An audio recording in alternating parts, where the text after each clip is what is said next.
Welcome to Between the Before and After, a podcast about the stories that shape us. I'm your host, Coach John McClernand, and each episode I bring you an inspiring guest with a moving story that shines a light on the power of the human spirit. Before we dive in, I want to let you know about two very important things. Number one, the stories shared here are often gritty, raw, and vulnerable, and very likely will include speaking about sensitive topics suited for a mature audience. Number two, this podcast is also broadcast live on YouTube, Twitch, Twitter, LinkedIn, and Facebook. So on whatever platform you follow myself or Freedom Nutrition Coaching, you have the opportunity to participate in this discussion during the live stream. And we encourage your participation both by commenting and asking questions. And so this podcast is about exploring the stories that take place between the before and after photos, not just in the realm of weight loss, but in all areas of life. So let's dive in. All right, welcome back to another episode of Between the Before and After. I have with me today Inez Ribustello. Hopefully I said that right. You have a slightly different accent than I do, which suggests that you're from a different part of the continent than I am. Where do you call home? Eastern North Carolina. It's a small town called Tarboro. Tarboro. I can't say that I've ever been there, but I imagine it's probably a little bit warmer than we have here. You probably don't have too much of a winter down there. It's 80-ish degrees right now. It's gorgeous. Okay, so to translate into Canadian, that's about 24, 25 degrees Celsius. So yeah, and is this where you were born and raised? Where did things start for you? Yeah, born and raised in Tarboro, starting in 1976. Okay, so that's going back a couple of years. And did you have a fairly normal childhood? What was it like kind of growing up in small town North Carolina, was it? Yeah. I did, John. I had a pretty great childhood. I guess the unusualness of mine was that my parents got divorced, and in a small town in the rural South, that really wasn't that common at the time in 1980. And even more uncommon was the two little girls living with their dad. So my dad raised my sister and me. We lived with him from the time we were 4 and 5 up until we graduated from high school. And he didn't take him long to remarry a wonderful woman who's my stepmother. But that was just kind of what set our family apart a little bit, is that we were a blended family. It wasn't as common back then. Really wasn't. Like I remember someone moving to my school in the 3rd or 4th grade and finding out their parents were divorced. And I was like, I need her as my friend, because I didn't have any friends whose parents were divorced at the time, from kindergarten until that child moved there in 3rd grade. So there's this kind of idea that people didn't quite understand. Did they look at you differently? Like, is there something wrong with you because your parents are divorced, or what was that like?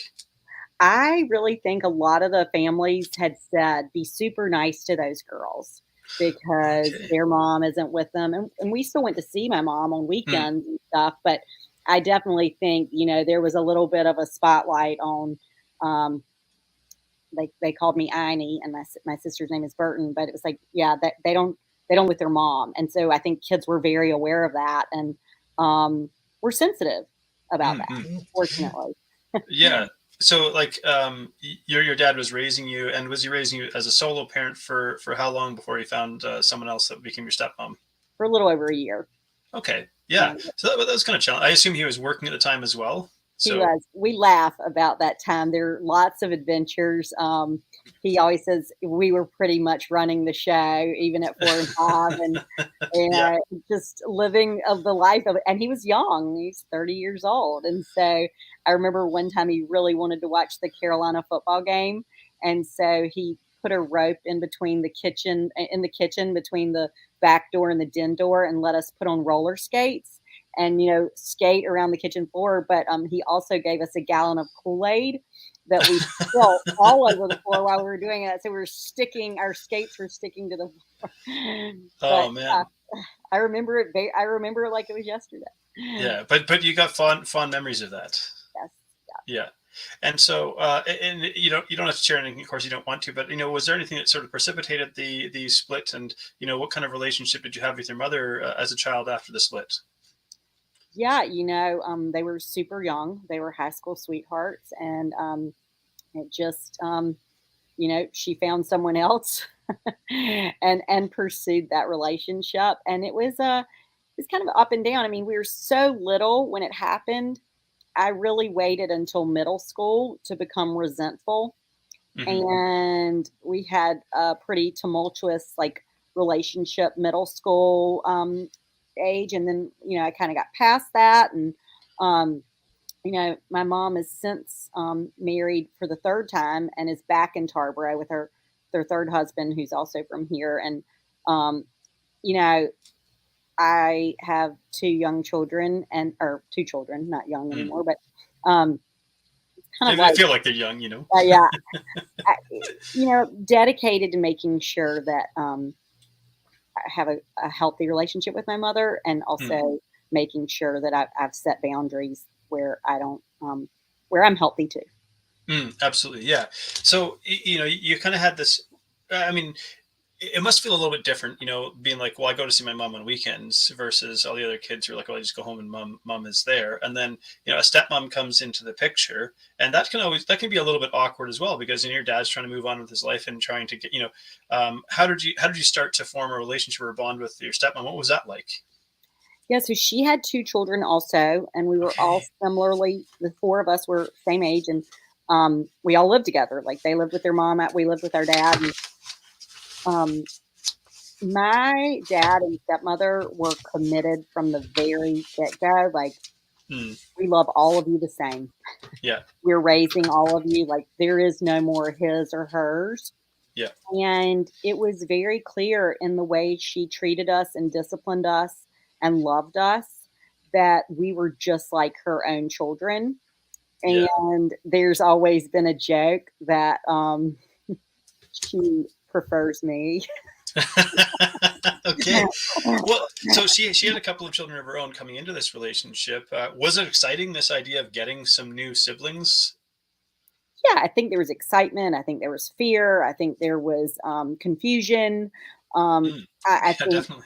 definitely confusion, and then like a little bit of anxiety around like, is this a blip on the radar, or is this going to be real? Because if you think about young children whose a parent has left, or it didn't work out, there's a lot of uncertainty in a Right. young person's mind around what things are going to be constant and what things are going to change. Well, I think at 4 years old, like you're just starting to form memories. I think like really we don't really retain many memories before about 3 years of age. But there's obviously some kind of emotional connection that just gets pulled away. But you said because you were so young, you really didn't have a lot of resentfulness. What was it like to go visit? Was it like a bit of an adventure to be going to visit your mom, or what was it kind of like between like 4 and the teen years where the resentment started to set in? Yeah, so when I was little, I absolutely yearned to go visit her.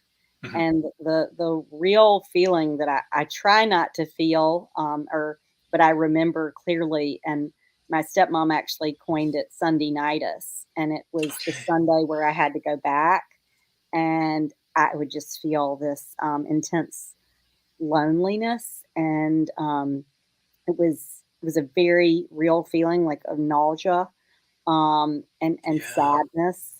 And I remember, I think if I had to like psychoanalyze myself, feeling that over and over again on a Sunday from 4 until middle school probably helped with build that resentment, right? Like, I needed to replace that feeling with Mm. something else. And so I replaced it with, anger and resentment, and the things that were didn't feel as lonely and out of my control. Right, and so you ended up living with your dad. Was that for like financial reasons or financial ability, like he was more capable, or was she not as? I mean, did she prefer just to have you on weekends, kind of thing, as an arrangement? Well, when we were little and we asked her why she did not take us, she said she was already hurting my dad so much by leaving that she knew it would just be like the cruelest thing she could do to take my sister and me. maybe that is true. I am very aware that my dad was so much more competent and capable. Mm-hmm.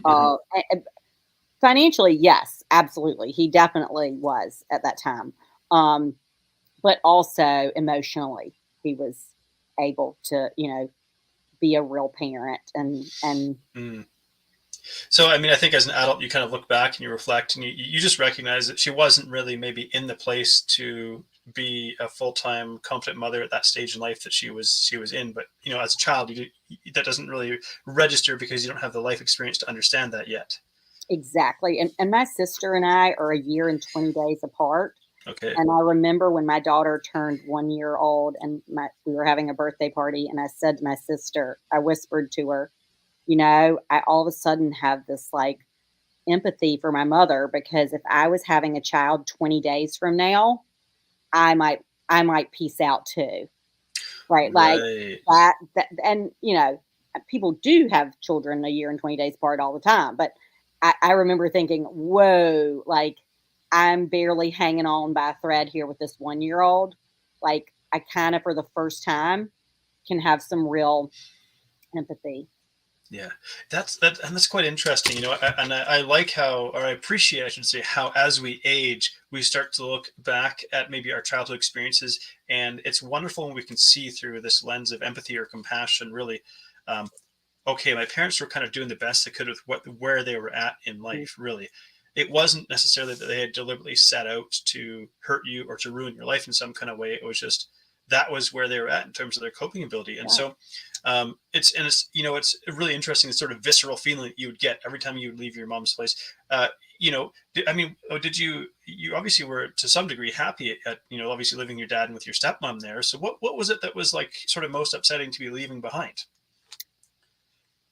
Yeah, so I think I trained myself to be very happy, almost like Mm, unusually happy, because I wanted to blanket the sadness of my sister and my dad, and also like perform joyous actions so that they could be mm, happy too.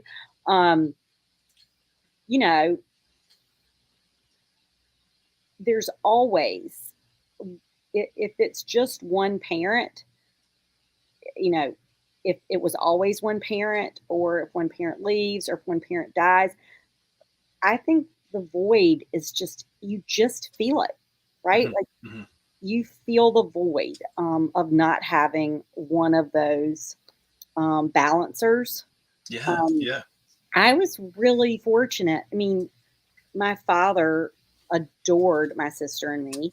Mhm. He he fell in love with someone who was committed to us being a family, Yeah, and you know, we didn't go without anything. right. Like, Yeah, yeah.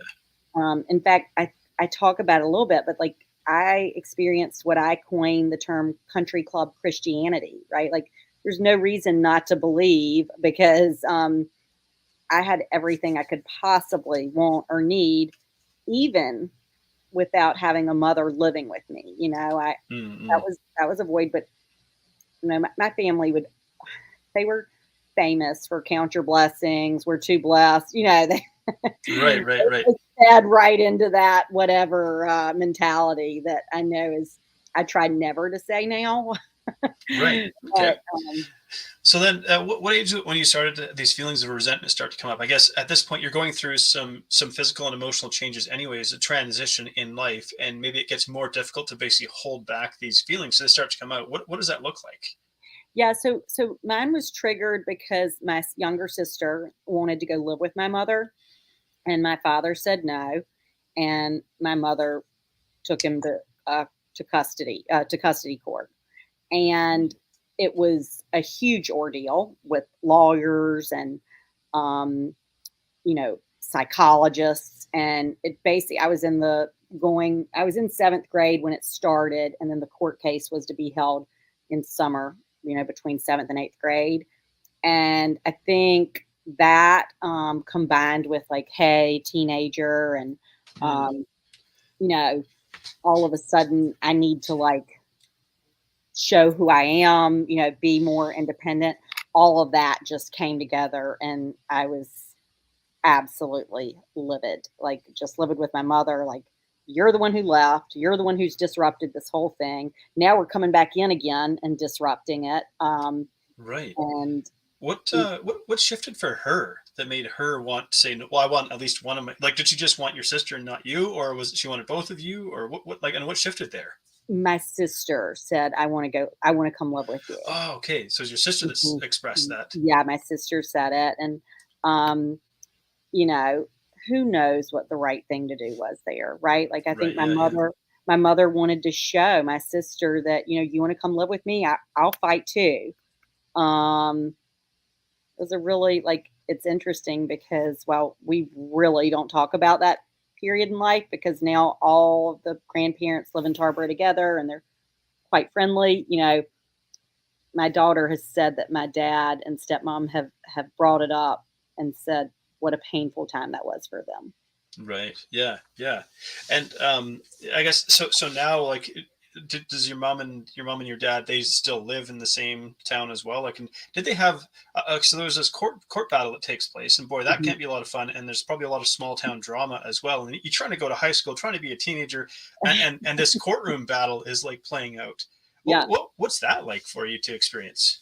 Well, so at the time my mother did not live. So when my mother left, she moved away. Okay.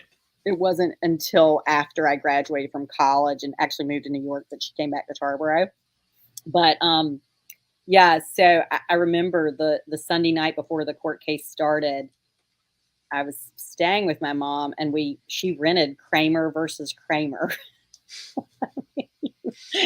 And I was crying. I mean, it was terrible, terrible movie to watch before you're going into that. And Right. I think on the third or fourth day of having people testify, the judge, and I remember the judge was an African American male. Mm, And I think that was because they needed a judge who had zero ties to my mm-hmm, dad, who had, you know, lifelong, well, both my mom and my dad were born in Tarboro, but mm, my dad still worked there, lived there, was on the school board, mm. it was hard to find a judge that wasn't familiar with dad. And I think my mother's attorneys fought very hard to make sure it was someone that had zero connection. And he took my sister and me in the chambers and just kind of said, what do y'all want? I want to hear from you guys, but kind enough not to let us be put on the stand. Um, and I think remember saying, I just want this to be over. It's more than I Mm. can, more than I want. I don't want, and you're right. People were talking about it. Yeah. Um, You're caught up in this drama that you didn't ask to be a part of, you didn't want to be a part of. right. And I mean, had you ever watched any sort of crime shows on TV or anything? Like, I just picture, like, for the first time, like, going in and seeing an actual judge in person and going into the judge's chambers to, like, answer these questions. Like, I don't know if that felt intimidating, or if it felt, and then him saying, well, what is it that you want? And you're in a sense being put on the spot, being like, well, you know but you give a pretty honest answer. I just want this to be over. Yeah. Yeah. I was very angry during that time. I mean, most seventh, eighth graders are angry anyway. And then Yeah. Yeah. So then, but your mom didn't gain custody. Is that correct? she did not. Okay. And did your sister kind of resent your dad for that, or did that shift the dynamic somehow because she'd expressed this, or how did that sort of play out over the next couple of years? Yeah. My sister is very, she's an unusual person. And if she was affected in any way, we never saw it. Um, Mm, we like to say that, like, not only ha- has Burton never done a mean thing, she's never thought a mean thing. She just doesn't have that, and she a little bit marches to the beat of a different symphony. mm, And you know, she adores my father, yeah. Yeah. and never and adores my stepmother. Never Yeah. really missed a beat. And So it wasn't really coming from a place of resentment. It was maybe she was just wanting something new, a different experience. There was an idea that would be. Is your sister younger than you? she's a year and 20 days younger. That's right. So Mhm. she's the younger one. Yeah. So that's fascinating. So time goes on, Yeah. and you decide, okay, I'm gonna move to the big city here. So I've grown up in small town, North Carolina. Now I'm heading to the Big Apple. Was New York what you set your sights on, or was there a move before that? No, I went to college, which was about 2 hours away, and then after college, I moved to New York. It's the first time I'd been north of the Mason-Dixon line, Yeah. and fell instantly head over heels. Could not see straight, in love with the city. Mm. And as you speak and as you write, as you talk, you kind of think like this was the first time I was kind of clear of any of the, like, not that there was family drama at this point, but just Right. really This free to family be history. yeah, free to be my own self. Right. So did you? I mean, whenever you go to a new place, it's kind of an opportunity to almost like reinvent yourself because you went far enough away that it's like probably nobody really knew you. Nobody really necessarily knew your backstory. I don't know if you had any friends or connections in New York, or was it like literally a blank slate going there? No, so I moved up with the guy I was dating, but I lived with 4 girls from North Carolina. There were 5 of us who lived in a 2-bedroom apartment and had a Okay. kitchen with bunk beds. Yeah, yeah.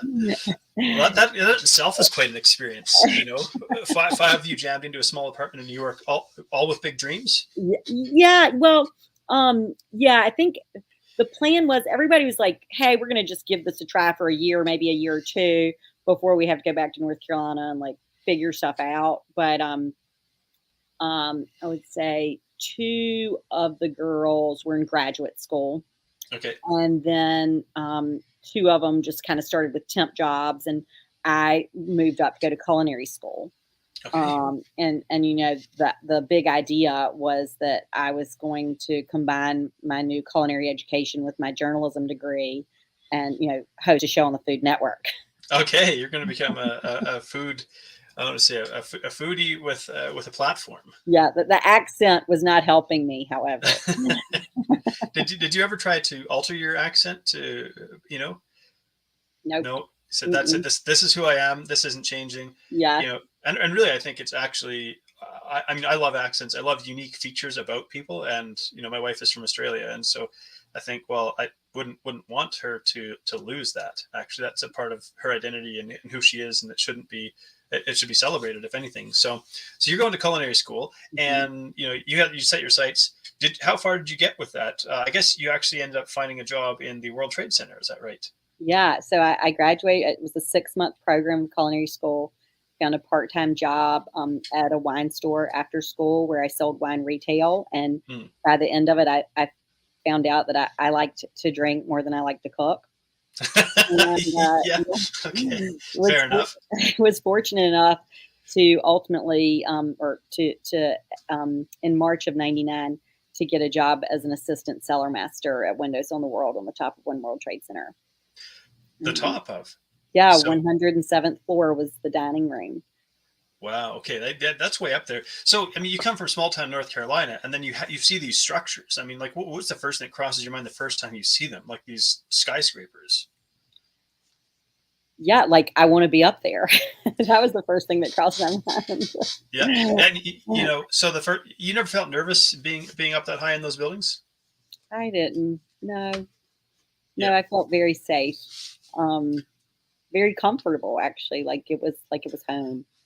Yeah, and so I mean, I don't know, but I'm guessing that this restaurant was like a fairly like highbrow, like fancy. Like if you were coming to this restaurant to eat, like this wasn't like going to your neighborhood McDonald's here. This was you were Right. coming somewhere special. You're going to the 107th floor of the World Trade Center, with a vast view of the sweeping landscape of New York. And so was this a fairly high end restaurant?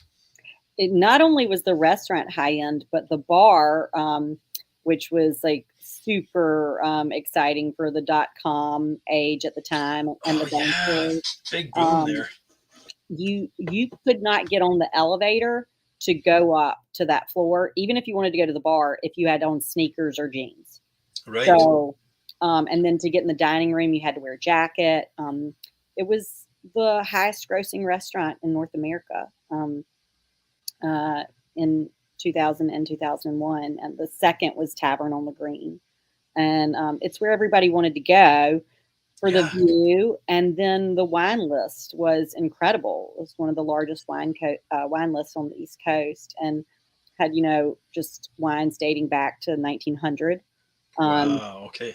Yeah, so it was a wine lover and a tourist destination, but Right. Yeah. so many celebrations, like, bat mitzvahs, bar mitzvahs, engagements, wedding receptions, you name it. People wanted to go and be up there to So celebrate. in a place like that, what was a glass of wine going to cost you?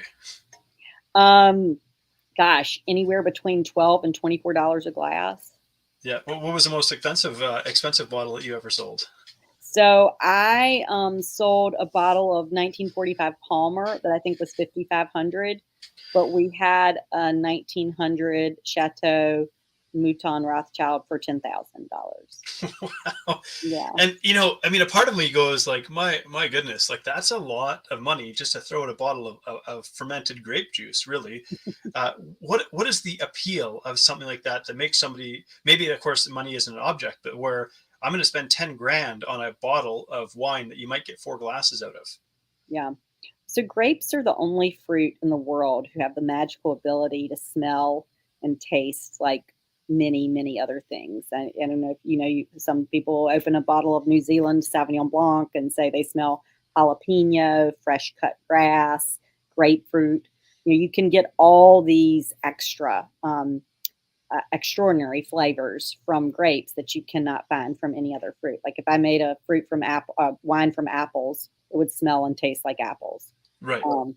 And so wine is, to me, is so much like people. It evolves, it sometimes shuts down, and it has many, many personalities depending on when you drink it, or when you have the opportunity to drink it.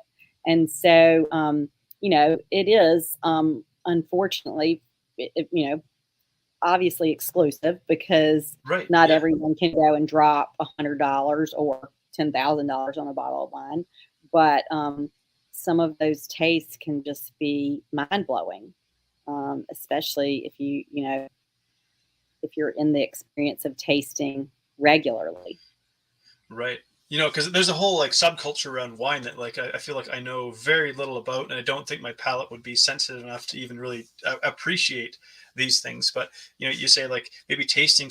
So because like starting out, you're still relatively young in this environment here, and I don't know if you're like selling bottles of wine that are you think like this is half a year's wages or a couple of months' wages or something like that. Did that ever cross your mind? So I was ultimately ended up as the beverage director there. So I did work the floor some, but mostly I was there from 8 to 5, 8 to 6, doing the inventory management and ordering. And I guess the reason, and again, I was 25 years old. I was very naive, very green.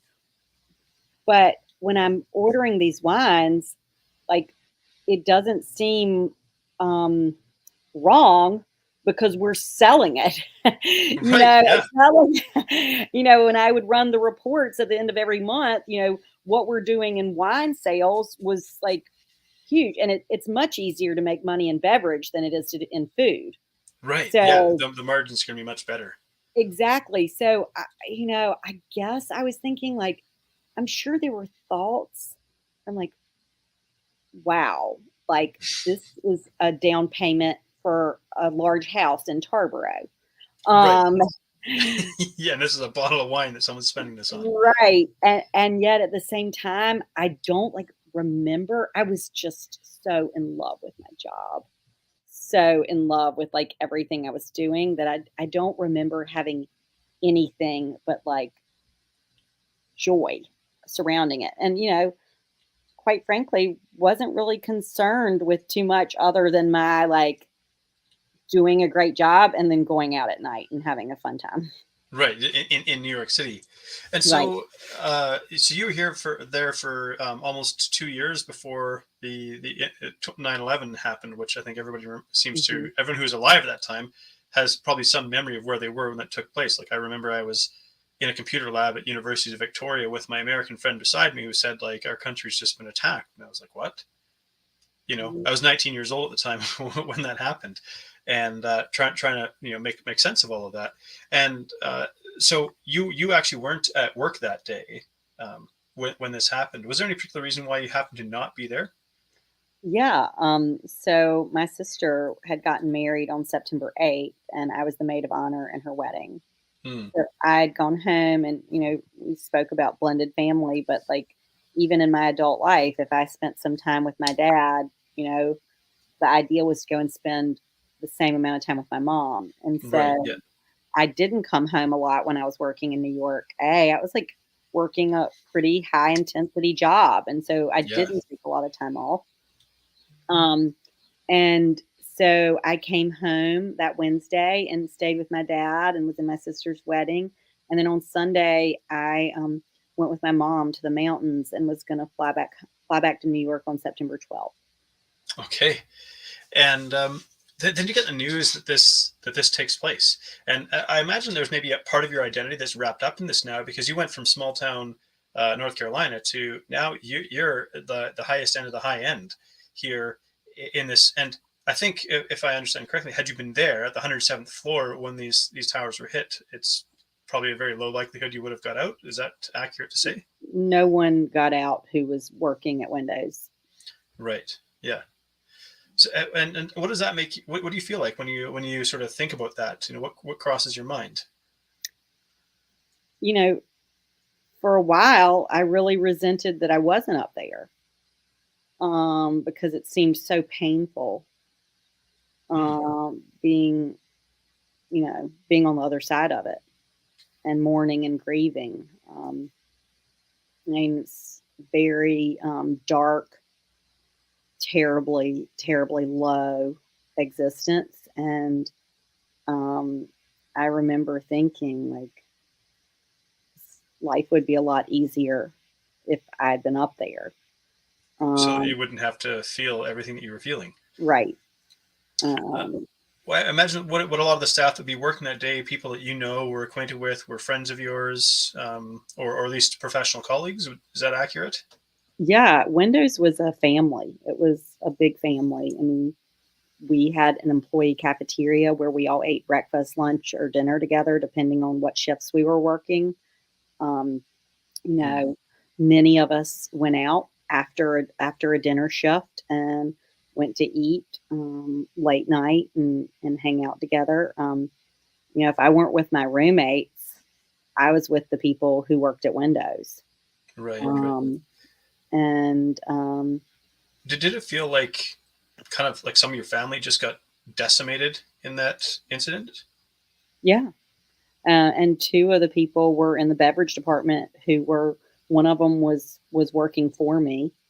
And the other one was, one of the people that I worked with very closely.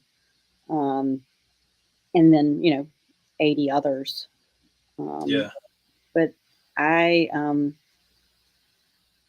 part of the magic of that job was how intimate we all were with one another. Right. You know, Yeah. the uniforms, the woman who ran the uniforms department had also altered my bridesmaid's dress. Wow. Yeah. Yeah. And so that this incident happens, and you're back home. You've got a lot of sort of painful things to grieve here as you're trying to process. Like, I mean, not just that this happened, but I mean, this happened to your country. Like, there was a lot of other things going on at the same time, and maybe it was in many different ways a blessing in disguise, in one sense, that you were back home, that you were with family, you were with some of the people that you were closest with when you first start trying to process this. But was there a feeling of guilt around, like, that I wasn't there when everybody else was, and maybe I should have been there instead of somebody else, and if I was there, someone else might have survived? Or did any of those thoughts kind of cross your mind? Yeah, I didn't know what survivor's guilt was back then. I don't think we had that term, or at least I hadn't heard Mm. that term. But of course, there was, if I'd been there, Steve wouldn't have been there, or why one woman who had become a friend, she just started earlier, that summer, and she didn't love it. She was the pastry chef, and she didn't like the corporateness of being a Mm. pastry chef. And so 2 weeks before 9/11, the owner of Windows had said, Inez, will you take her out to eat lunch and see if you can like tell her what you love about it, maybe get her some excitement around the job. And so she'd gone to eat lunch with me, and she said, it's just not for me. Like, I want to be a pastry chef for a smaller, family run place where I'm not pumping out 500 desserts. Right. Yeah. Yeah. And I said, I get it, and she had given notice, and she was there that morning. I always think about, she didn't even want to be there. Right. And there she was, caught in that. So then what happens for you moving forward? So that this happens, like your job has essentially been annihilated. Your professional family has been wiped out. Did you go back to New York at that point? Yeah. My now husband, but my boyfriend, who also worked at Windows and was not there that morning because he was not due in until noon. Wow. We very much felt like we needed to be a part of the rebuild, and like, we're going to go right back into the city and we're going to get jobs. And I just had a really hard time performing. I was such a lesser version of the person I had been before, in terms of my spirit, in terms of my like dedication to success in the career front. And so I took a job opening a new restaurant and hotel in Times Square, where the company was the opposite of Windows in terms of like, it was cutthroat, like, work as hard as you can. If you're not there, we're talking about you. Like, it was a super toxic work environment. Yeah. And I was already, had I known then what I knew now, I would have just had a therapist. Right. Did it feel like maybe the best job you could have ever had was taken away from you? And so at that point, what was crossing your mind was like, I'll never see another opportunity like this again. 100%. Yeah. And never will. I mean, that's that died.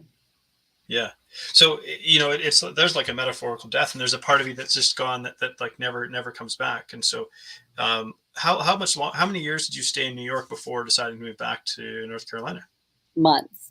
We moved. Moved back in May of 2002. And we had made plans to go work harvest in France with a friend who owned the winery. Like grape harvest. Yeah. Yeah, grape harvest. Super excited. And my parents had said, why don't y'all just come home for the summer and relax and take time off? And Stephen was like, that sounds great. Like, if your family is willing to let us come and live with them for a while and like decompress and just have a little time off, let's take it. And the plan was to work the harvest and then move back to New York. And what actually happened is that my dad bought an existing luncheonette place. Okay. And said, y'all need to open up a restaurant here. And my husband said, I'll give you 18 months. Right. We'll give us a go. And John will turn 20 in October. So, the restaurant, it ended up being much more of an 18-month commitment. So we went to France, worked the harvest, and then came home in October of 2002 and started running our restaurant on the square. Okay. And like, how big is the town now that you're in? What would the population be? It's a little less than 11,000. Okay. Yeah. And so here you are, 20 years running this family business. Is that right? Yes. Well, so my husband runs the restaurant by himself right now. About 6 years ago, we opened up a brewery. And so I do the brewery and he does the restaurant.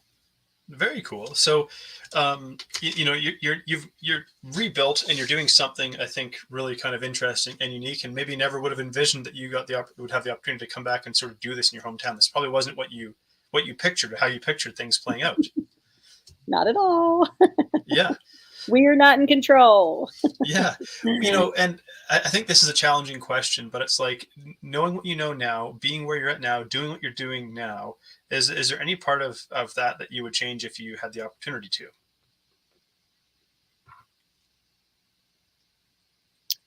Yeah, one thing that I would have done differently is after 9/11, a friend of mine who or didn't own, but he managed a really cool restaurant in Chelsea, and he said, "Why don't you come and be a runner for the restaurant?" And I was like, "Are you kidding me? I just left being a director for the largest grossing restaurant in North America. I've got to go take a job that is at least somewhere close to that." Mm, And I let ego and fear mhm. stand in the way of going to work a low stress job with someone who would have invested in my health. Mm, And so I think about that to this day. Now, would it have made me not leave New York? I mean, possibly. Who knows what would have happened? But I always think about, like, I wish that someone had said to me, like, "Hey, this is okay. You've just suffered something monumental. And the yeah. last thing you need to be doing right now is going into a leadership role." Yeah. So, now that you've you come back home, you started running this restaurant. What made you decide to stay? It just, the universe wouldn't have it any other way. I tried to leave again. I left the day after my husband and I got married.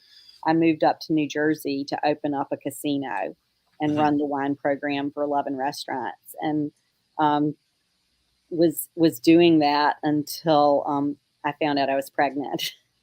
Yeah. And then it was like, you know what? You just have to go back. Like, you're running away from this town, you're running away from this life, and it's clearly where you're meant to be. There's something calling you, pulling you Mhm. back. And I wonder though, I think maybe you've enjoyed maybe a lower stress lifestyle than you would have had you lived in New York. I think there must be parts of living where you do that you just, and maybe now looking back, you have more of an appreciation for than you might not have had, had you just been in New York. I picture like being in a small town, maybe having a little more space, feeling a little less crowded, a little less rushed, maybe a little more nature, that kind of thing. So, what are some aspects that you appreciate about being back where you are? Well, I'll push back on that a little Mm. bit, because there is nothing more stressful than owning your own restaurant in a town of 11,000 where Yeah. you grew up. Like, I'll be in the grocery store doing my shopping and somebody will come up and say, "I asked for a booth and you didn't give me a booth," or, I didn't see, there wasn't enough salt and whatever. So, like, um, Yeah, that's in interesting. in New York, I didn't know these people who were complaining. I didn't care. Yeah. This is like my second grade teacher saying it, and I feel terrible that she didn't have a great That's something I wouldn't have thought about. And so, ultimately, in was it this last year or was it in 2020? You decided to write a memoir. You decided I'm gonna write a book. What Mhm. prompted you to say I need to write a book about this? What did you hope to get out of doing that? Well, the past 20 years have been a journey of healing and learning and reflecting. And I felt like if I shared my story and it could be helpful to one person experiencing deep pain or sorrow, then it was worth sharing. Hmm. Hmm. Um, Yeah, and so I mean, obviously, I imagine going through the process of writing a book. It's not probably not nearly as glamorous as might seem for starters. I imagine it's quite difficult, and there's a lot of work involved. But was it also like a part of the healing journey itself, just pouring this out onto paper so it was no longer inside of you? Because there's something interesting about trauma is it takes place in the brain that doesn't really register time, and if things that are unresolved stay there in our brain regardless of the passage of time. When you're writing this book, did you find that there were things that came out that you didn't maybe even realize or weren't aware were kind of still there? yeah, I've been writing it for a very long time. Like, it's been 20 years of journaling. Okay. But just recently in March, I released it for Audible, and so I read the book.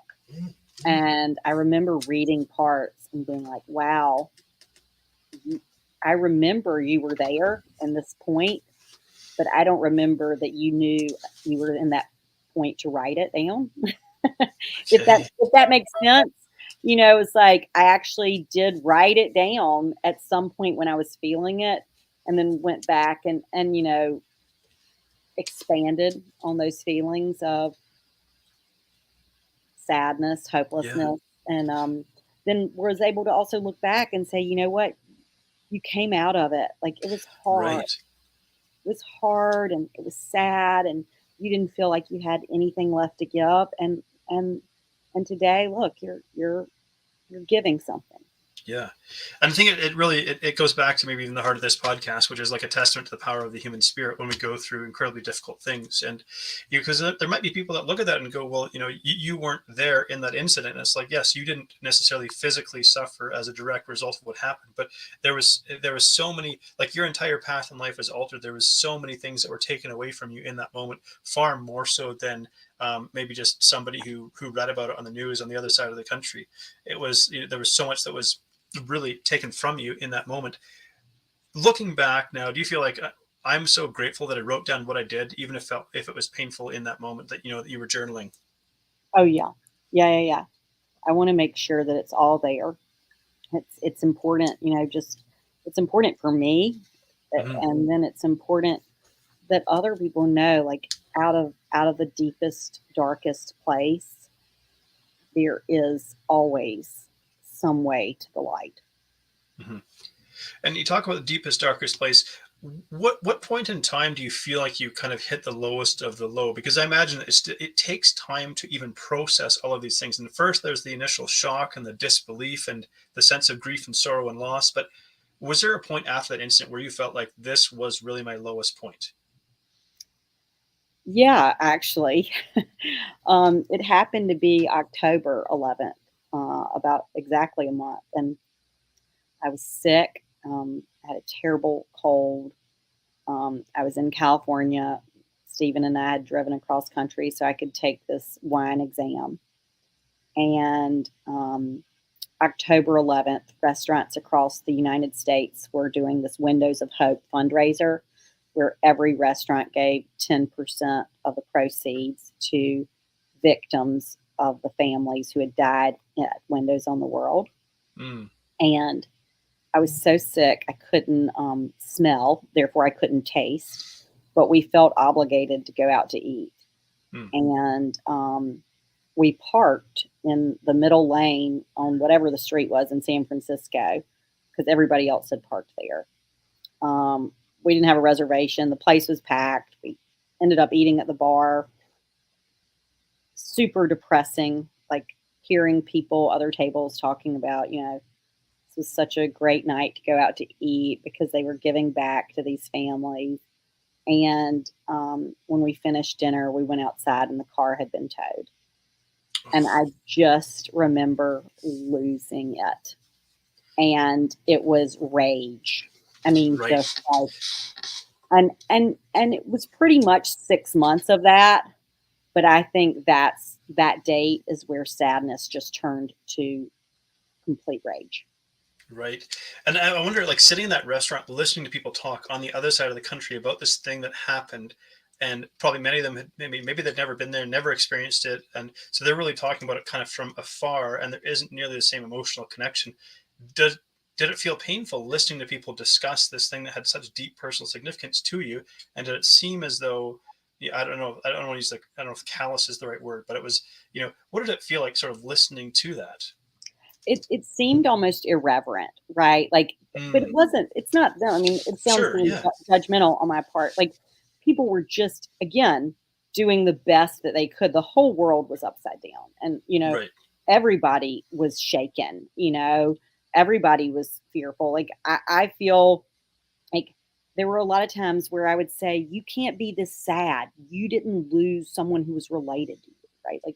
Your Right. brother, your sister, your mother, your father, and so I'm already like doing that self judgment. And then I was doing this outside judgment on, people are sitting there mourning and like, they don't even know. Right. But that's not fair, right? Like the world was sad. Yeah. And we shouldn't put judgment around what it is that we feel. Just be open to kind of experiencing it and not necessarily trying to bury it or suppress it. And so you had this dark moment. What got you out, or how did you start to dig yourself out of this? How did you find your way out of this dark place? Yeah, that I do not know.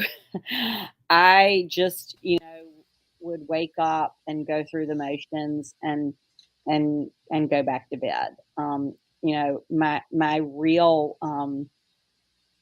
moment of experiencing real joy was September 12th, 2004, when my daughter was born.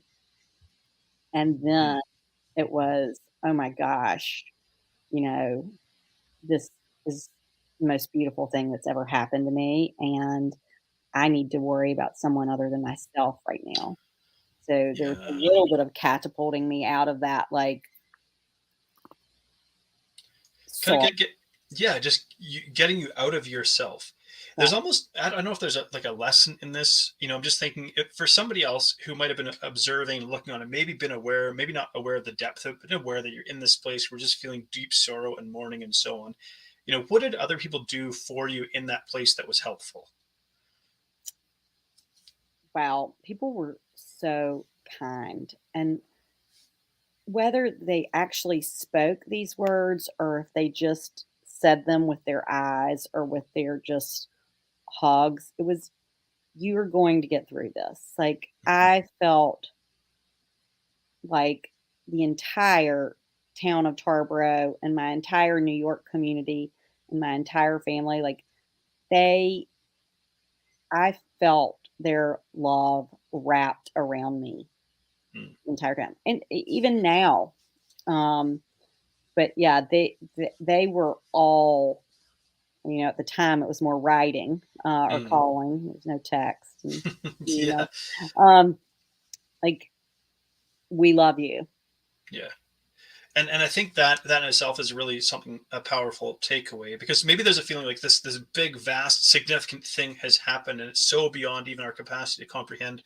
We don't even know what we can do, and it's like you don't have to do anything big. It's these little gestures that can mean so much. And I think also maybe thinking about in the beginning when there's all the shock, there's maybe a lot of an outpouring, but the passage of time, maybe some of this starts to wear off and we start to kind of go back to normal. But those who were traumatized by this were really struggling to go back to normal, and maybe not to forget the people in that moment. And it's just a random, hey, how you doing today? You're just on my mind. I wanted to reach out and say, I'm thinking of you. Right. It can mean so much. Absolutely. I see that with people who've lost loved ones. And, my friend who died when we were 20 years old, um, he would have been 46 a couple weeks ago, and his sister on his birthday every year. Years later, I am still as sad as I was, the day it happened. And I think, you know, when we reach out with whatever, a text, a card, anything, um, it doesn't have to be big, right? Like the phone call.